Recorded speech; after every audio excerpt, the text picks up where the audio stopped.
you must be notified of that change in the month of April. After April 30th, you lose that option. So that's the real criteria that you got to keep in mind. And Commissioner Evans, I would point out that we would, under our timeline that we've kind of set up, we'll begin talking in February. If we don't have an extension on the agreement by the end of January, we'll start discussing any issues or any alternatives that we might have at that time. And I'm not going to hold you to your promise. You feel free to speak up on anything you want to talk about. You're doing fine. Well, Mr. Chairman, and please forgive me, it really touched me deeply when I looked at, when it was in clear view here of the services and knowing of people that deal with those services, even how it affects us on the hospital board with the emergency room, where we're trying to improve that, and we're talking about how the health department will be affected, and all of this. And it's just sad. It saddens me that we can't come to grips, come to a united grip. I'm talking about not this particular board, but I'm talking about all boards, that we come to a meeting of the minds to make this work for the benefit of the citizens, because that's exactly what we're supposed to do. We're supposed to make this happen for the citizens. We should have their best interests at heart. And thank you for allowing me to share this, but it really bothered me. Thank you for giving this to our community so that they'll know right up what's going on. Thank you, Commissioner Evans. Commissioner Adams. I just got a couple of, couple of points. I've heard this presentation because we've been around the county. But every time I hear it, I hear something a little bit different. And I guess that's what happens when you hear things and doing some research. It's my understanding, and I heard you say it, so we can be abundantly clear on this. After those forced annexations, and they had some forced annexations out in West Fayetteville by the city of Fayetteville. Yes, sir. At that point, the county commissioners, and I wasn't here, I don't know if you were still here then, voted to go ad valorem.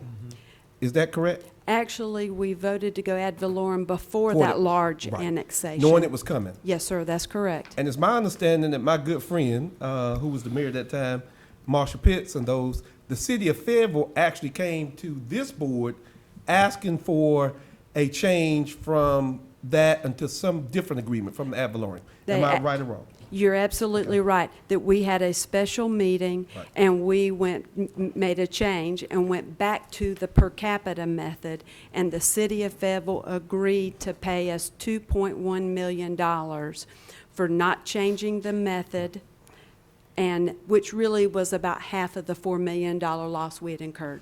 So at that point in time, the county actually took a loss to benefit the city of Fayetteville and its citizens, going back from ad valorem over to per capita. We could have gained a Okay. significant amount of money by going to ad valorem, Okay. and so we still had a $2 million loss. And the reason I asked that, and I'm not going to beat around the bush, because I've heard the mayor talk about his gracious ability to come to us to be able to do this. And clearly, it predates me, but I was in this community. It was the city asking this board, who out of an abundance of worrying about this community, decided to go into an agreement with not only the city of Fayetteville, but all the municipalities. That's correct, Okay. sir. Second, I guess, is, and just so that I guess our citizens know, this decision lies with us, basically. That's correct. We have the power to either do per capita or ad valorem. The exclusive authority.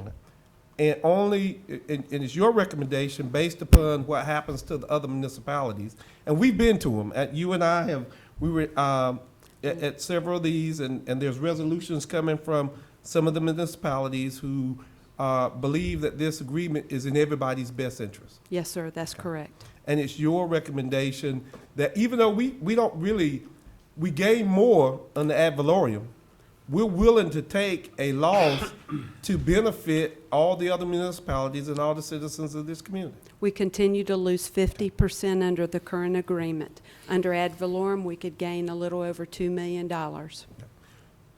So if we were just going to be, I guess, just say, hey, this is what we do in our fiduciary, I think the fiduciary goes beyond just the budget, just as you've done. And I want to congratulate you, because it would have been easy for you to come in here and say, this is the budget, we need the ad valorem, let's go this. Because a large number of counties all over the state do ad valorem. Most of the large top 10 counties, other than Cumberland County, has made that transition to the ad valorem method. And there's one county that's still on per capita, a large county, that has an agreement with their municipality. That's actually the city of Durham and Durham County. Which basically is kind of what we've done to, Yes, sir. to assist. And we all understand there's only a finite amount of money in our community. We are not like Wake County and Mecklenburg and those who have some of those industries. So from the county standpoint, to assist everybody is why we're looking to do this agreement. Yes, sir, that's correct. I don't have any further questions. Thank you. Your Honor, Your Honor, Mr. Keefe. Thank you, Mr. Chairman. I want to follow up on a little bit of what you're talking about. And I had the pleasure of going through this pretty intently about 3 years ago during the last negotiation. So a lot of this is just being rehashed. But some of the things I want to talk about is the General Assembly gives two options, mostly because of the vast difference of county breakdown in our state. We have counties with, I don't know, Commissioner Edge, we got counties with less than 20,000 people in our state. Yeah, sure. Oh, and, so it gives options for them to what is best for their county. As you said, Madam County Manager, the most larger counties have taken that step. And, when this agreement was made 13 years ago, there's not one person that's sitting on the city council that was there 13 years ago. It was 2 mayors ago. It was 2 city managers ago. And sometimes, there's a tendency to forget the cooperation that happened when they're removed from it.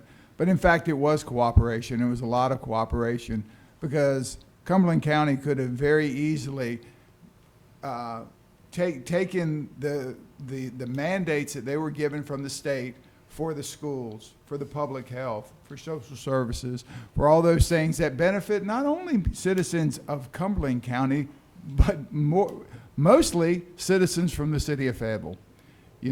So it's not like that it is, these funds are not going to citizens of Fayetteville.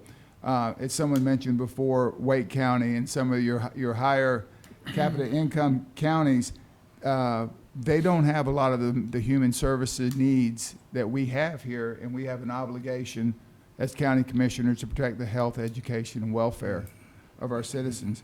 One other thing that struck me as I listen to this again as I go, as county commissioners, sometimes we don't have luxury. And the luxuries that we don't have is we have to do what is required. We have to fund what is required by the state, whereas other municipalities sometimes get to fund what they desire.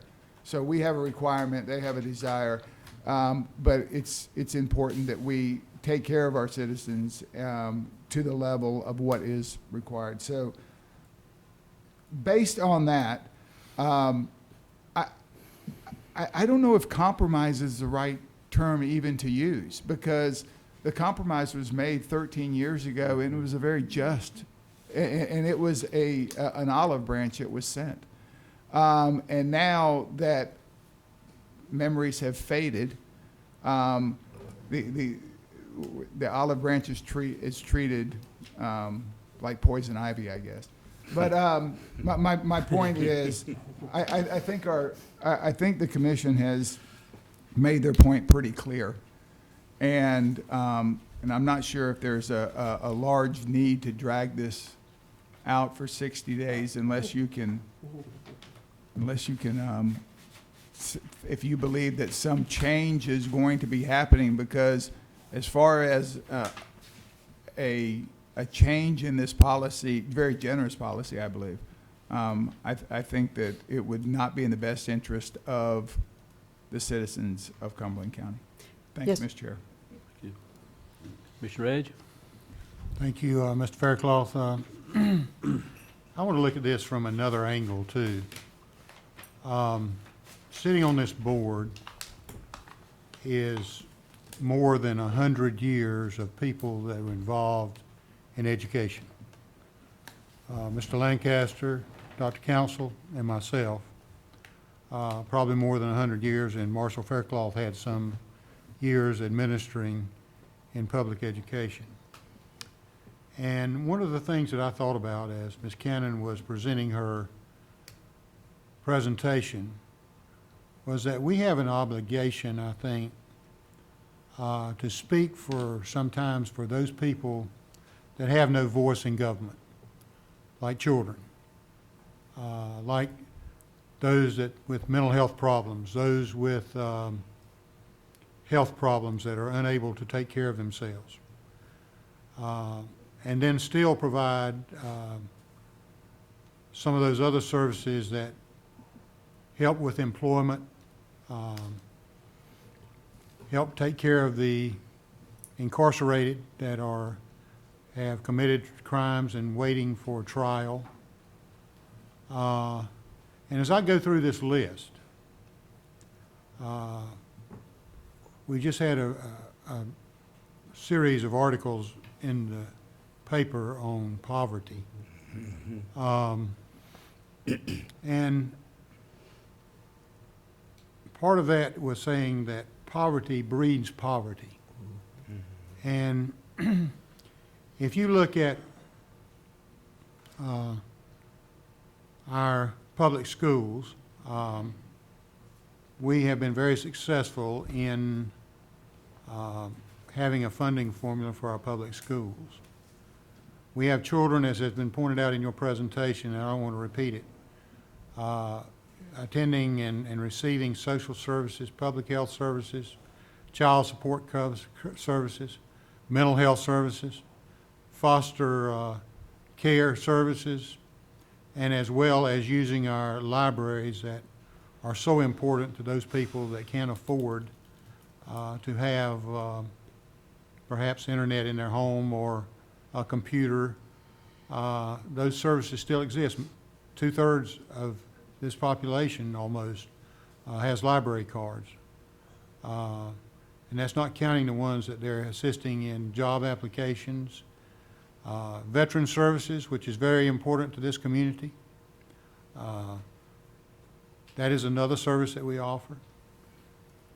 And still, you know, we were accused in the paper, if the paper was accurate, of not planning properly. Let me tell you what we built in the last few years since 2003. We built many new schools, and that's not just a credit to us, but also to the Board of Education and the way they have handled the money. We have built a new health department. We opened the social services department a little bit before that, around 2000.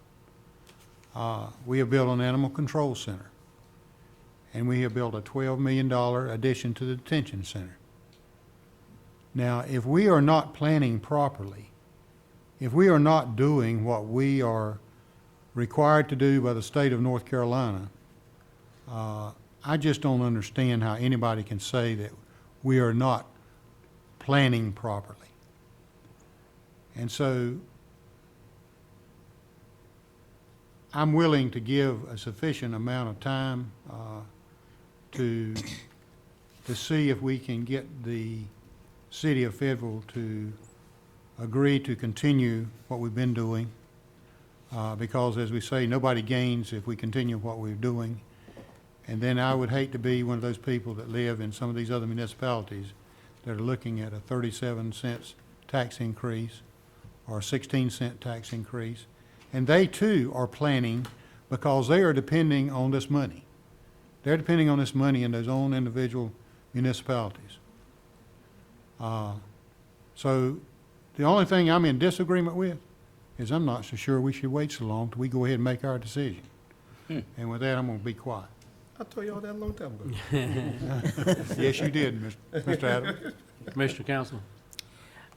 Mr. Chairman, and to our manager, as one of the two persons who voted for ad valorem, along with Commissioner Edge, and who has a memory long enough to remember all of the nail biting and ringing and the process that we went through to arrive at ad valorem. We did not want to at that time. And seeing us go back and taking the months that we did after the city of Fayetteville came to us to make that request, and how thoughtful we were, and seeing the commitment that all of us have to the children, to the elderly, to those who cannot take care of themselves, and the fact that we always, the buck stops with us, and therefore we are funding unfunded mandates. Every year there are more. I tell you, I think that we have given more than enough time for anyone to make up their mind. I've heard a bit too much talk about, it almost sounds like bragging, because the whole process is being held up on one desk.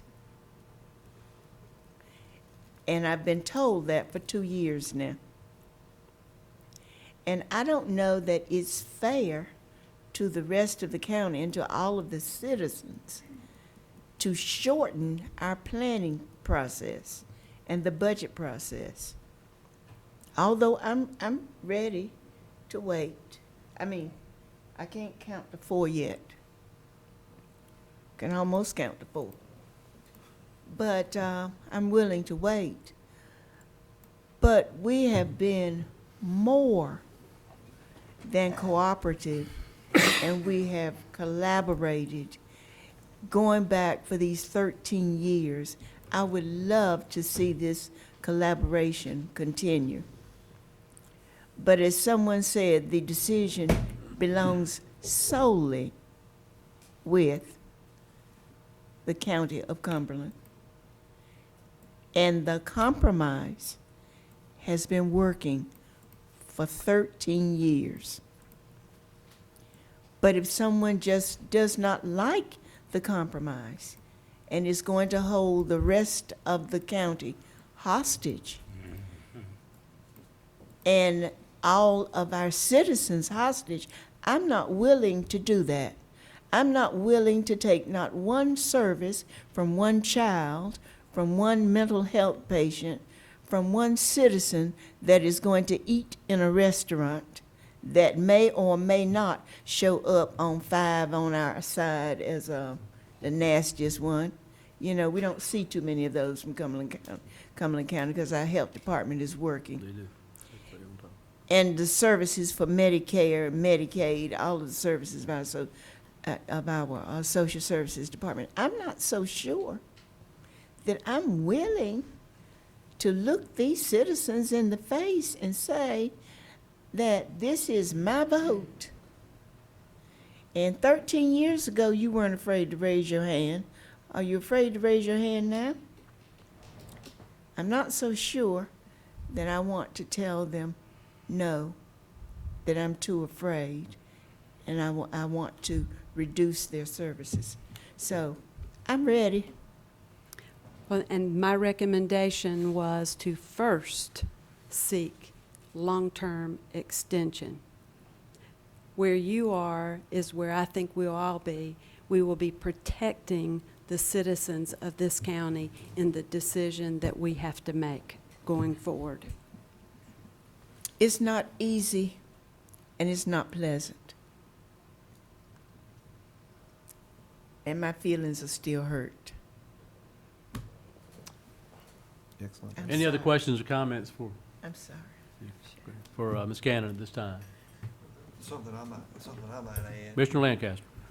For those who maybe can't wait, Kenneth mentioned about the articles in the paper about the poor, and particularly the Cumberland County school system. I think sometimes we forget that Cumberland County schools have reduced the dropout rate. Our graduation rates have increased. And you could go on and on and on with those kinds of positive things. But those 52,000 students, they've waited just about long enough. They're waiting on the state. They're waiting on No Child Left Behind. They're waiting on the federal government. You talk about mandates. I think mandates were produced and directed at educational systems not only in North Carolina but across the United States. So more mandates. For those 6,000 to 7,000 Cumberland County employees, how much longer do they have to wait?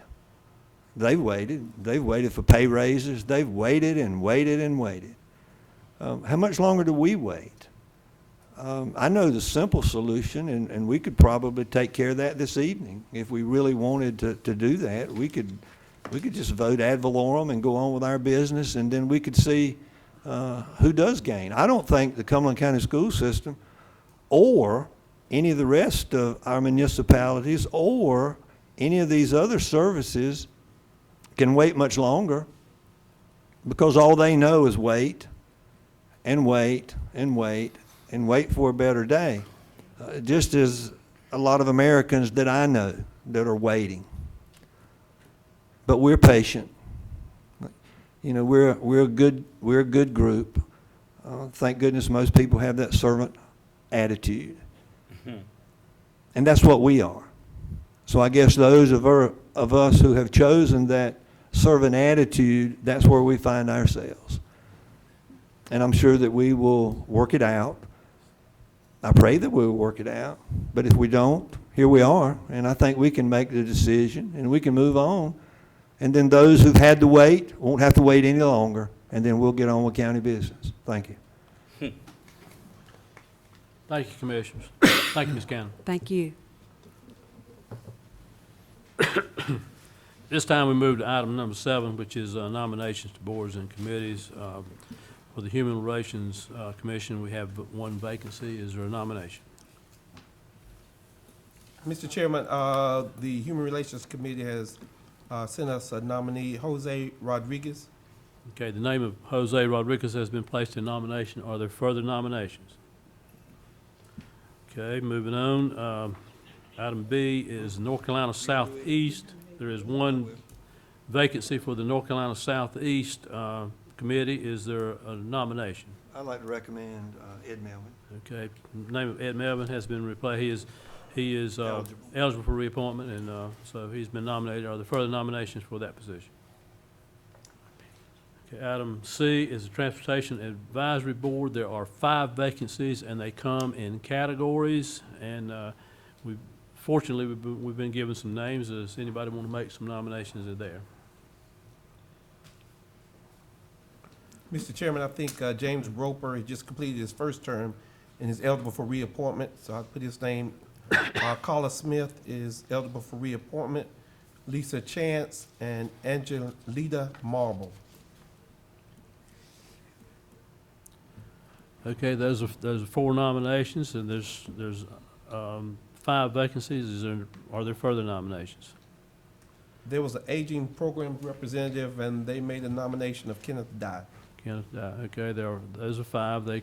They're all categorized. Urban Transit Provider was James Roper. The Mid-Carolina Council of Governments designee is Carla Smith. County DSS Director or designee Lisa Chance. DSS Workforce Representative Angelita Marable. Aging Programs Representative Kenneth Dye. Are there further nominations this time? Okay. All right, now we'll need some help with this one now. Hope Randy's ready for this one. Okay, item D. This is Mr. Keith, but this is Mr. Keith. Hey, yes, right, we've got a liaison. Okay, the Local Firefighters Relief Fund Board, there are 15 vacancies. Mr. Keith, you want to handle that for us? Oh, my Wi-Fi is not coming up like it should. Hold one, I have them right here.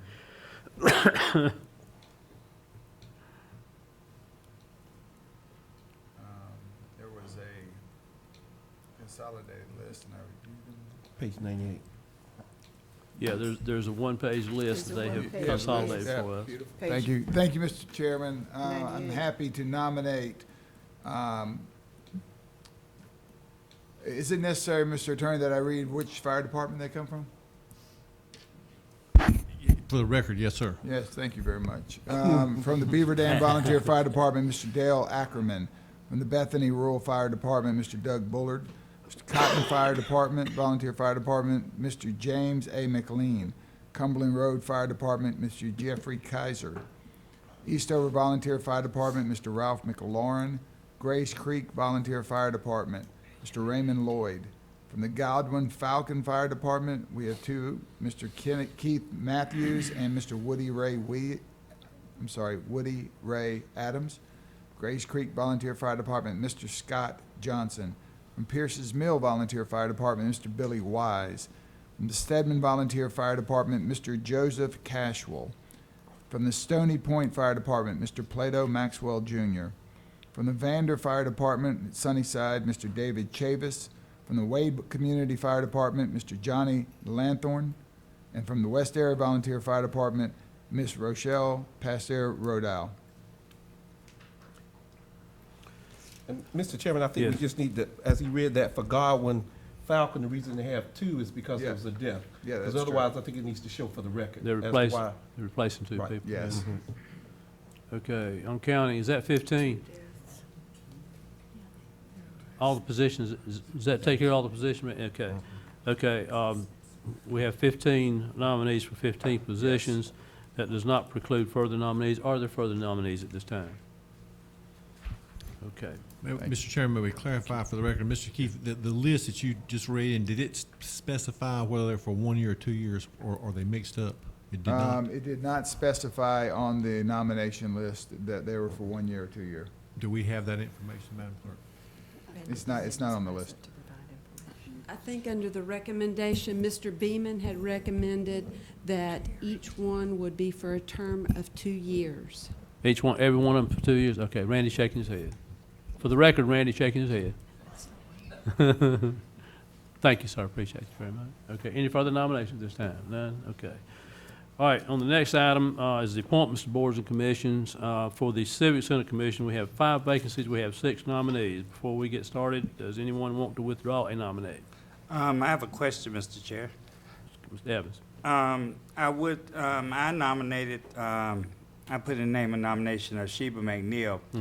And I don't know if it's right to ask this or not, but I am.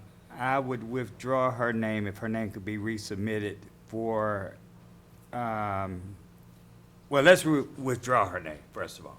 Let's withdraw her name. And I would like to ask that her name be put back in the box for the next appointment coming up, if that's possible. The next appointment to this board? To the civic, yes. I don't know when that'll be, sir, but you can certainly nominate her. Okay, You know, thank okay. you. Okay.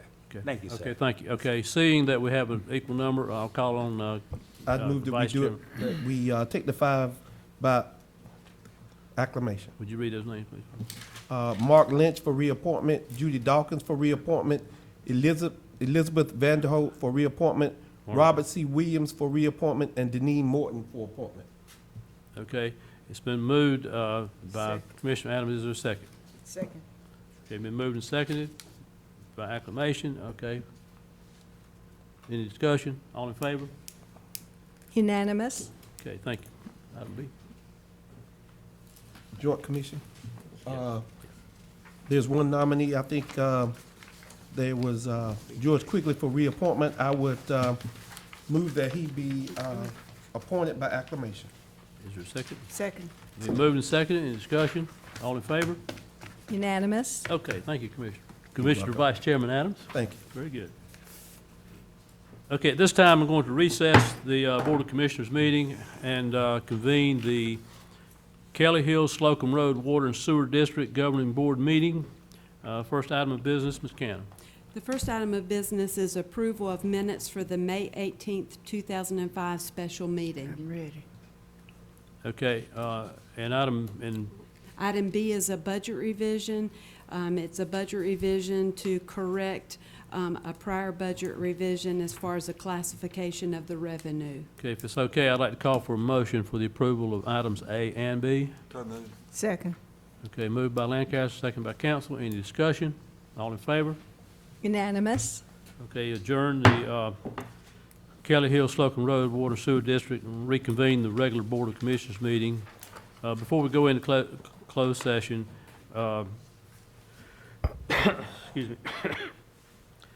I just want to wish everybody a Merry Christmas.